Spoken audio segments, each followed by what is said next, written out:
Hello, everyone, and welcome to Josephine. Hi, Josephine. Would you mind giving us a few words, telling us sort of who you are and what you do? Hi, Anna. First of all, thank you for having me today. I'm really, really grateful. So I'm Josephine, aka excuse my French. I'm French, but I've been living in the UK for almost 7 years now, and I, I'm a regular person with a 9 to 5, but I also have a side hustle. So I'm a French tutor on the side in my free time, and it's lovely to be here and being able to share my experience with you all. Nice. And I'm really excited to have you here because you've made a huge success of your side hustle. So we'll talk about that in a couple minutes. But I guess the first question I sort of have this list of standard questions that I'm sort of going to go through with people, and then we'll see where the conversation takes us. But the first thing is sort of, how did you first become interested in financial independence generally? Like, what sort of made you even think about something like a side hustle?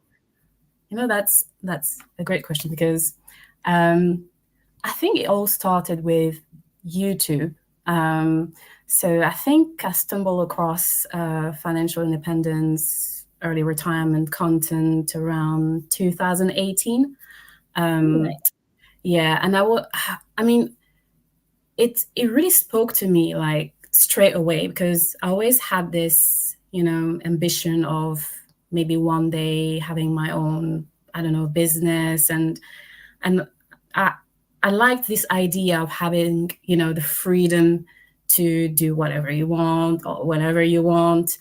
And yeah, so it really stuck with me. So I watched a lot of content about, fire. And yeah, but I'm more interested in the financial independence side of thing.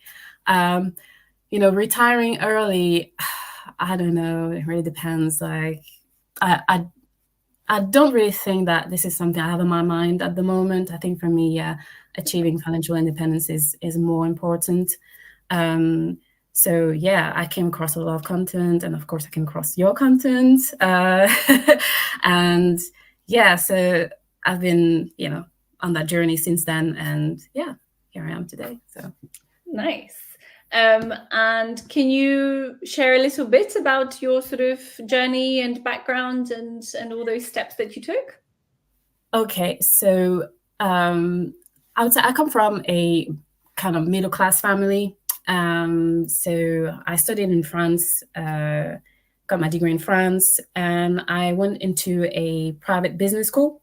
So when I finished my master's, I had I had to pay back my student loan, and I also started working. So I think this is when the reflection about you know being wise with your money started to come up, and I think this is maybe how I came across that type of content. So I think my focus was at the beginning was mostly about uh, being debt free and building a kind of like financial cushion, um, which I managed to achieve, and I'll talk a bit about it a bit later. But yeah, and I would say I've never been a big spender. I've never been bad with money, but I just, when you start working, I think as an adult, you have all these bills to pay all of a sudden, it's like, whoa, what's going on? What's going on? We need to get this in check. So yeah, that aspect of financial aspect became really, really important. So yeah, I would say that's, where I'm coming from. Nice. And I guess you already mentioned a little bit, but Yeah. your side hustles. Okay, so I'm gonna start with the smallest one, if you will. So um, I, for a little while, I was renting my parking space, and that worked quite well. I had someone for almost 2 years on that parking. Wow. Yeah, and that worked really well. But I was really looking for a bigger stream of income. And then I came across your content and you talked about Preply. And funnily enough, at the time, I think it was during COVID, I was teaching French on Duolingo because they had these Duolingo classes during COVID. Oh, Yeah. wow. Yeah.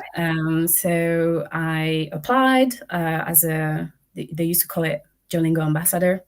So I applied and I started teaching there, and it was a real success. I had 40 people, logging in every week, sorry. And then one day, I was watching one of your videos and you mentioned Preply, and I thought, oh, why not, why not join? So I did. And now I've been tutoring on the platform for 3 years, and yeah, it's working quite well. It became a real stream of income on its own, and yeah, it's great. And I mean, I didn't realize how much I loved teaching. I loved, sharing, my passion for languages, French culture, and yeah. So this is, tutoring is my main side hustle.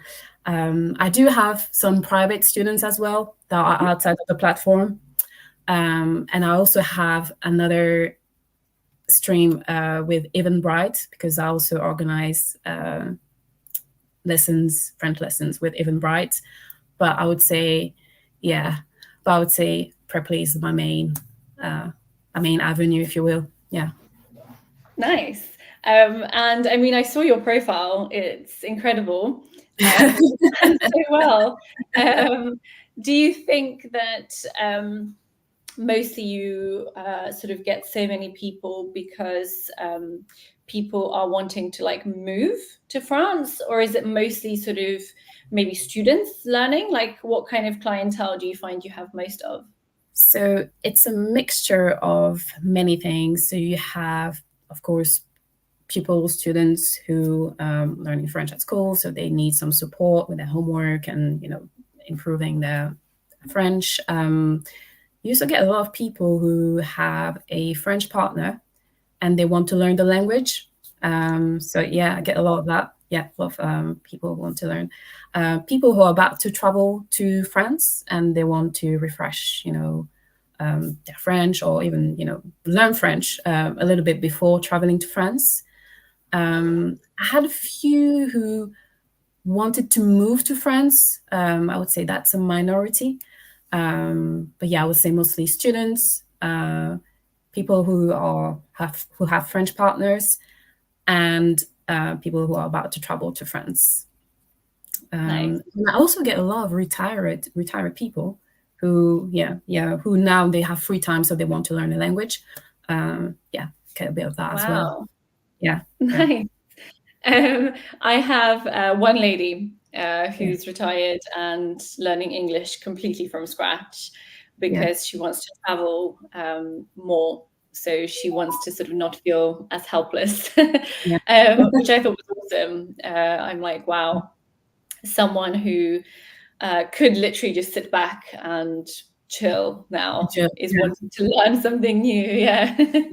Yeah, and actually, I think they are the most dedicated students. Funny enough, so yeah, but as you said, you think you just have the option to not do anything. But a lot of retired people, they want to get back into learning language, and I think it's actually the best, time, one of the best time in life to pick up a language, and that's the main population that I get. Yeah. Nice. Yeah. Do you find you have a lot of competition, like many more sort of French tutors?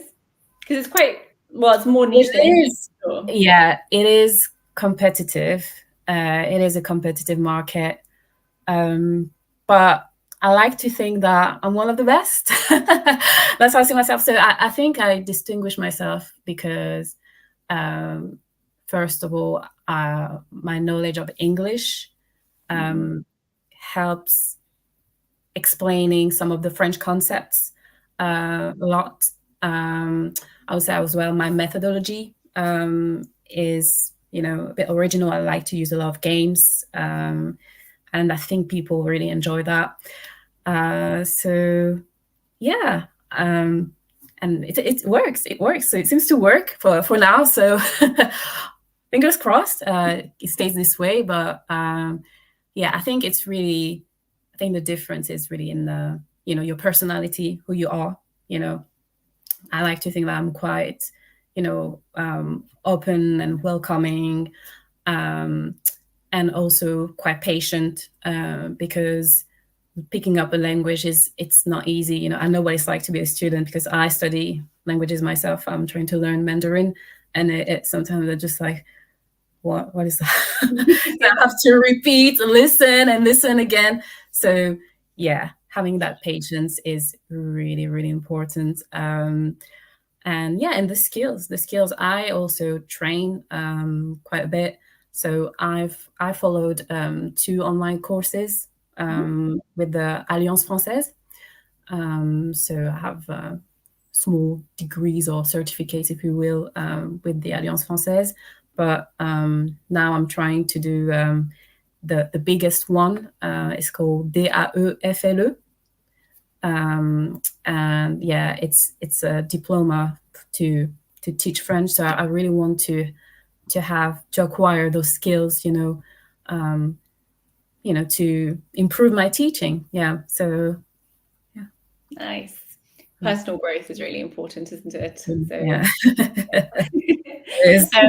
But it's funny what you said about sort of you figured out that you quite enjoy teaching whilst you were sort of starting out, because for me, I never really expected it would become what it is for me either. Like, I sort of did the teaching English as a foreign language qualification, which, for those of you watching, obviously French is very specific.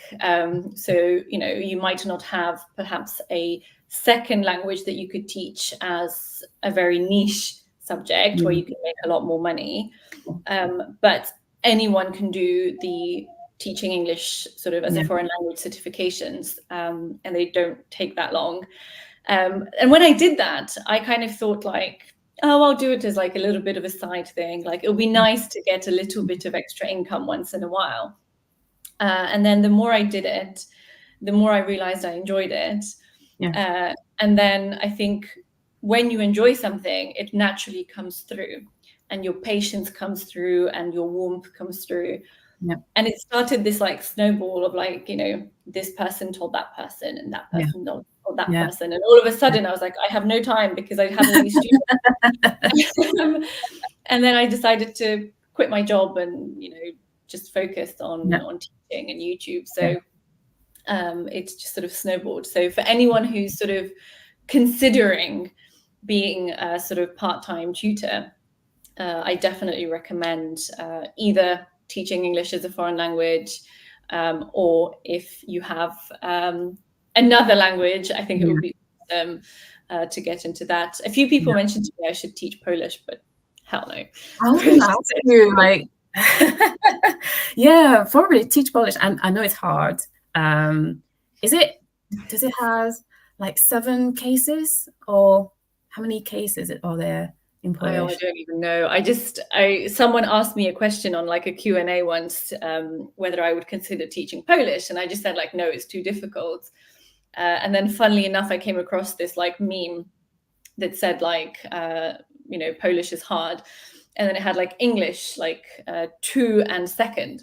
And that was it. And then Polish, it was like a long list like this of ways to say 2 or second. So yeah, but I've never really delved into the Polish language. I've just sort of, I've known it because I've always spoken in Polish to my family, but it's still not very good.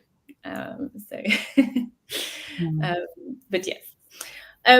So just going back to your parking space, actually. Yeah. How did you get into that? How did you end up renting your parking space? I think I was probably Googling side hustle, and I came across a site called Your Parking Space or My Parking Space, and I just jumped into it, and yeah, a couple of weeks later, I got someone interested, and then yeah, that was it. Nice.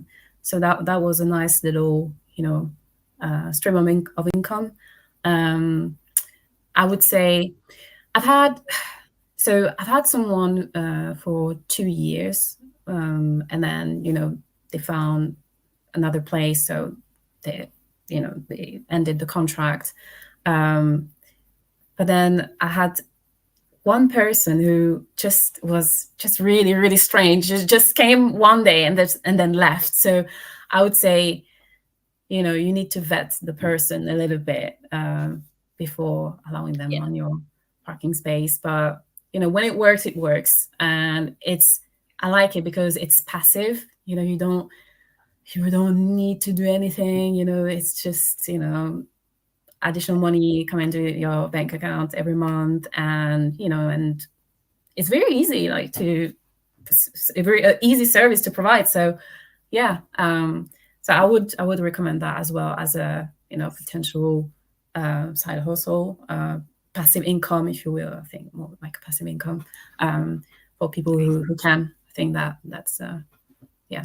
Yeah, because parking, like especially if you live somewhere sort of that people commute through or that's sort of semi-central, sometimes finding parking is insane. Like even for me, where I live in Poland, it's a small town, like really small town, and you go into town during the day and it's almost impossible to park because like there's just like every space is taken.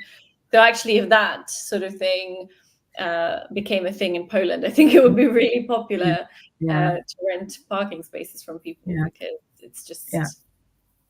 And that's one of the reasons why I don't miss driving. I'm so grateful I don't need a car at the moment.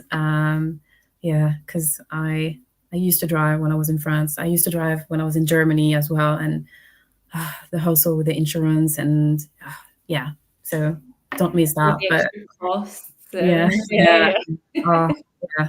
But I had this parking that I wasn't using, so yeah. Why not? Oh, why not? Yeah.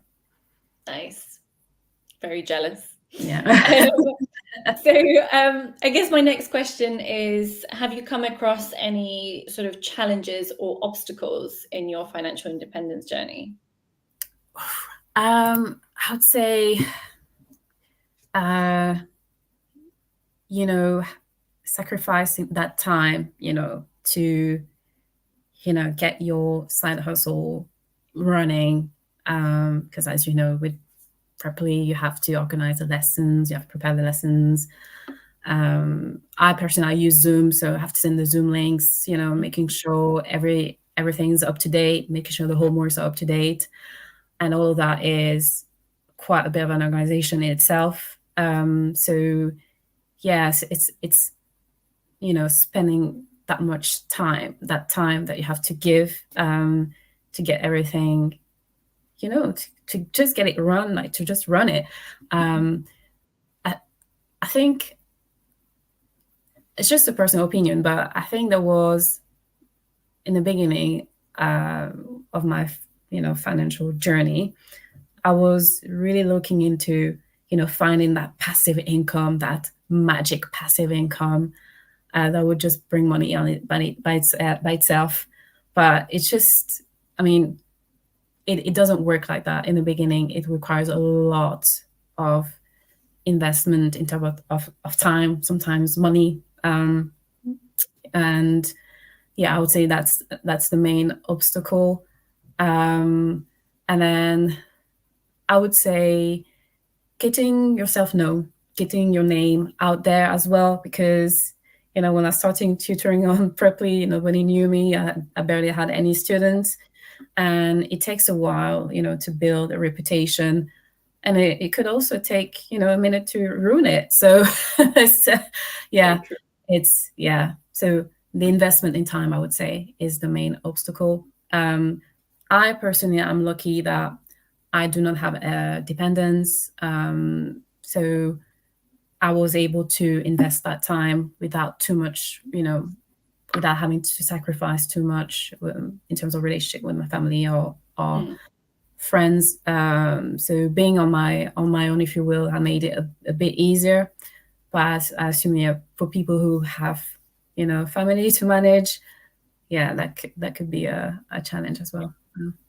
Yeah. That's true. It is a big time commitment, Yeah. I think. And like you say, something that a lot of people don't realize, as you said, even passive income quite often requires upfront work. Like, I think the only one that doesn't really require a lot of time input is investing. Investment. Yeah.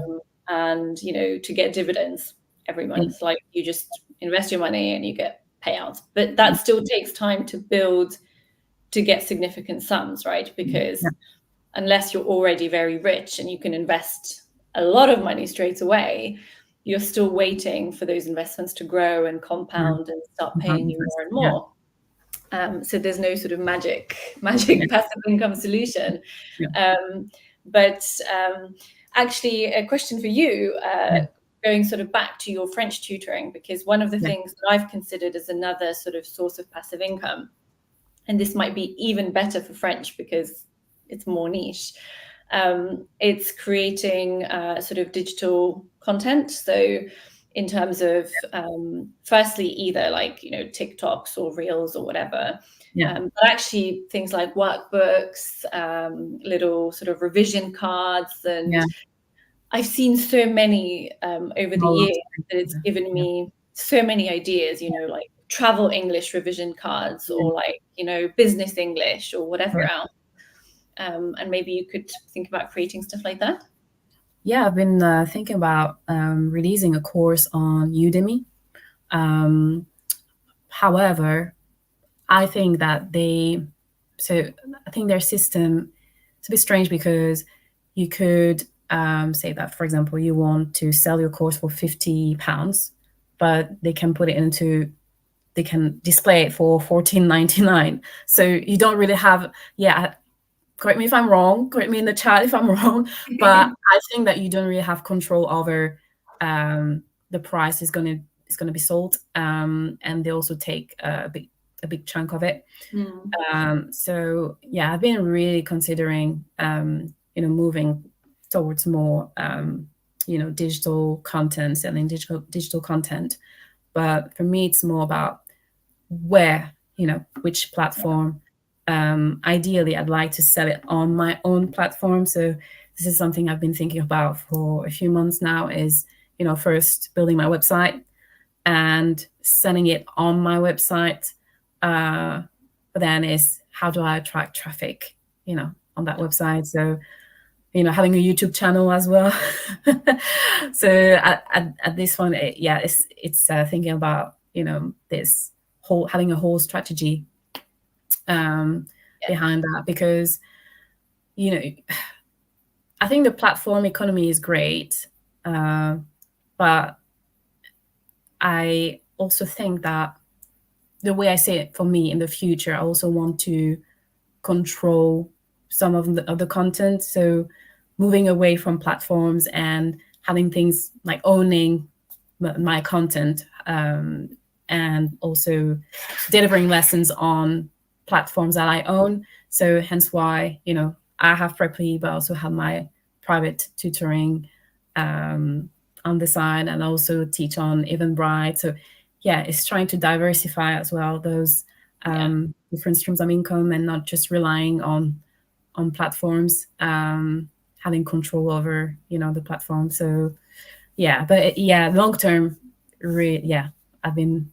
this is really part of my strategy. It's part of my plan. Yeah. Good. Glad to hear it. That's when you enter like real passive income eventually, right? Like you put in the work up front. Yeah. So absolutely. But I think what scares me as well is, what if I launch something and then nobody buys it? I think this is what stopped me. So yeah, I really need to get into this. But yeah. I think if you start with smaller things and then you sort of drop it into conversations with students, and Yeah, then you sort of test the waters before yeah, you put in a lot of time, money, effort yeah, into bigger things like a course, yeah, because a course obviously is awesome, but it takes a lot of work. Um, so if you did that and no one bought it, that would be a bit more of a disappointment yeah, than, yeah, than like a workbook or revision yeah, cards or something. yeah. So could you share a specific achievement or milestone that you're particularly proud of in your sort of financial journey? Okay, so I have three.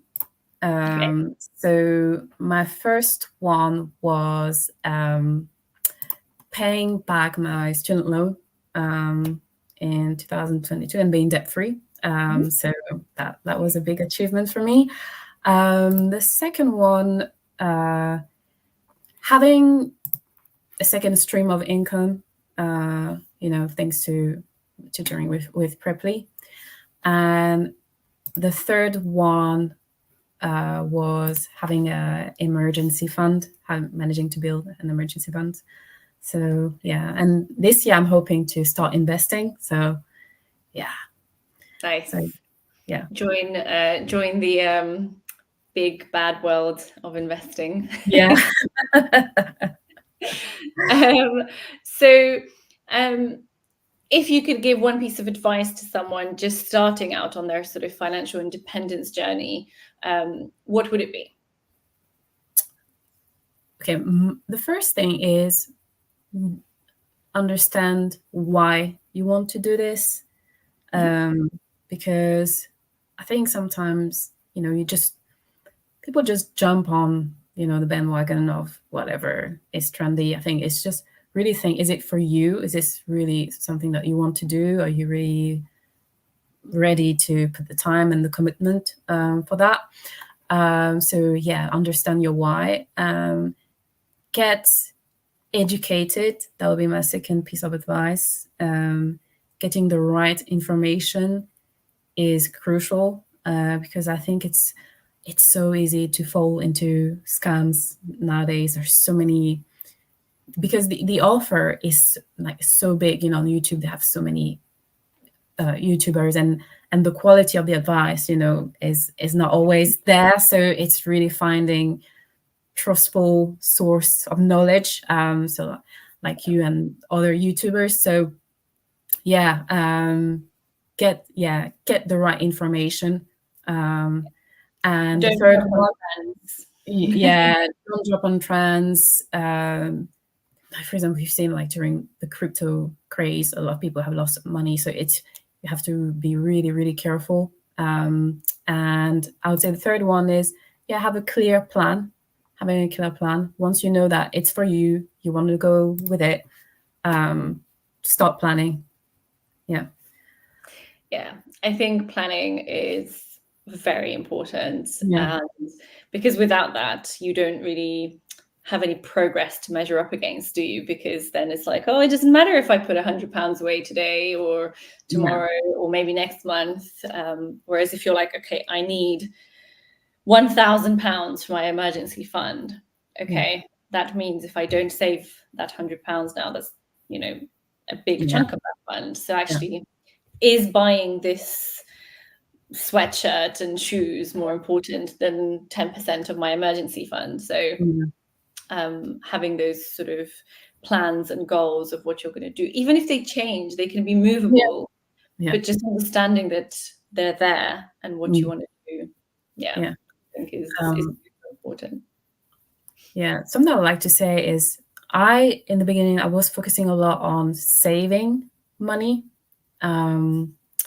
But I realized that trying to earn more money is more powerful. And I think combining saving money and earning more money it will take you you know, to the road of fire even quicker. Yeah. So yeah, I think it's focusing on both, focusing on, you know, saving money, or, being strategic with your spend, and also thinking about strategies on how to increase your income. So yeah, I think both are really based on that, I'm going to change one question I had slightly, which will be sort of a lot of people, when you talk about side hustles and sort of making extra money, a lot of people say, well, I can't. I work full time and I just don't have the energy or the time to do this. So I guess my question is, how do you balance side hustling and work? Because, like, in a way, how do you do it? And what would you say to people who say they can't do it because they work, sort of thing? Invest time that you can invest. Don't try to go overboard. If I can only invest 2 hours per week, just do it. It's really, I think, for example, if I take the parking example, it's just trying to think, oh, what do I already have? Like what skills or what things do I have?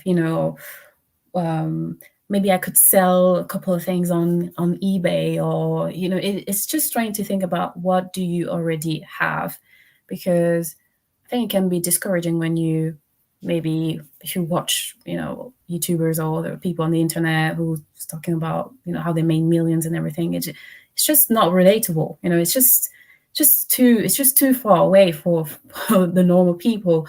So it's just thinking about what can I do at my level, right now, like my level. And even if it's just, selling something on eBay and you make, 50 quid, it's a beginning, it's a start. I think it's just starting and do something. Try to do something. Even the smallest thing, matters. And then I think as time goes by, you just figure out, other ways and, more ways of creative ways of making more money. So it doesn't have to be, grandiose from the start. It's just to look at what you can do now at your own level. Yeah, it's true, because I think a lot of people think about it in the terms of like, oh, I have to get a second job. Like, you don't, like, you could, but you don't necessarily have to. You can do little things, like you said, either sell a few things that you have lying around at home, or little things like surveys, right? I mean, they're not always, a lot of survey filling in sites are absolute rubbish. And you just spend lots of time and get practically nothing. But there are some really good ones that actually, if you get into, so I had one which for a long time didn't work for me in Poland, but it's just started to work again in Poland. So I might start doing it again because I really enjoyed it, and that was Prolific. So check it out, because I think for a while they weren't accepting new people, but they are one of the ones that are really good. So I wouldn't recommend ones where you'll do half a survey, spend like 10 minutes, and then it'll kick you out and you get nothing, and or you have to get like 10,000 points to get like a £5 voucher or something. Like those things, I think, if maybe you're unemployed, you have a lot of time, you're really struggling for money, great. If you have the time, fabulous. But if you don't, you can still sort of make a lot of money with surveys if you find the right platforms. So Prolific is one that a lot of people who used it, and I think I found it through like another YouTuber or something. It's one of those that you don't constantly have them available, but based on your sort of initial, you have to go through and fill in a lot of details. It will ask you for your opinions about stuff. Do you smoke? Do you have kids? All of this lifestyle stuff. And the more you fill in, the more sort of you might get of surveys, because a lot of the time companies will pay a lot of money to have a very specific target audience answer their questions. And I used to make good money on Prolific, so I recommend checking it out. But yes, sorry, I am waffling, and we start thinking about this up. So I'm just gonna talking about small, like, side hustles, if you will, or small ways to make money. I really like Shopix. Shopix is really good. So Shopix is an app where you scan your receipts, and then you get points, and then after a certain amount of points, you get a voucher. I usually withdraw it via PayPal, so it's just cash, and that's great. There's also airtime reward, where you can get. I think once you collect £10, that goes toward your phone bill. So there are some little things out there. Yeah, there are awesome ones, and I do miss some of these sometimes because a lot of them don't work in Poland. But yeah, I remember I did a lot of those, like especially when I was sort of really focusing on paying off debt. I was just doing everything, and quite a lot of them like actually paid out pretty well, and I loved shopping. Shopping was really so yeah, definitely recommend those things as well. We had a couple things in the chat, but they weren't really relevant to what we were talking about. So they are very investment focused. So they are questions I'm happy to answer, and I will sort of make a note of those questions generally. So either you guys can ask on another chat where we'll focus more on the investment side. So this chat was more focused on the side hustling and the extra money, or you guys can message me on Instagram, and we'll have a chat, because they're sort of talking about how to pick stocks and how to decide whether to do growth investing, dividend investing, and stuff like that. So I am more than happy to talk about that, but not on today's chat. Thank you so much to everyone who joined us. Thank you to you massively for taking the time to come on here, because from the moment you messaged me sort of talking about your journey with Preply, I was always thinking like I need to somehow get you on my channel. So as soon as I decided to do this series, you were sort of one of the first people I messaged. So I'm so happy that I finally got you here. Thank you so much. Thank you. It's a pleasure to talk about my journey, and happy as well. If anyone has questions, can join me on. So once this goes live on my channel, in terms of for people to watch later, I will put a link to your profile as well for anyone that maybe wants to learn French or wants to reach out.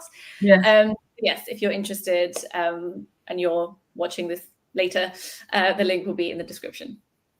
So thank you very much, everyone, and Josephine, and we'll see each other soon. See you soon. Thank you. Bye.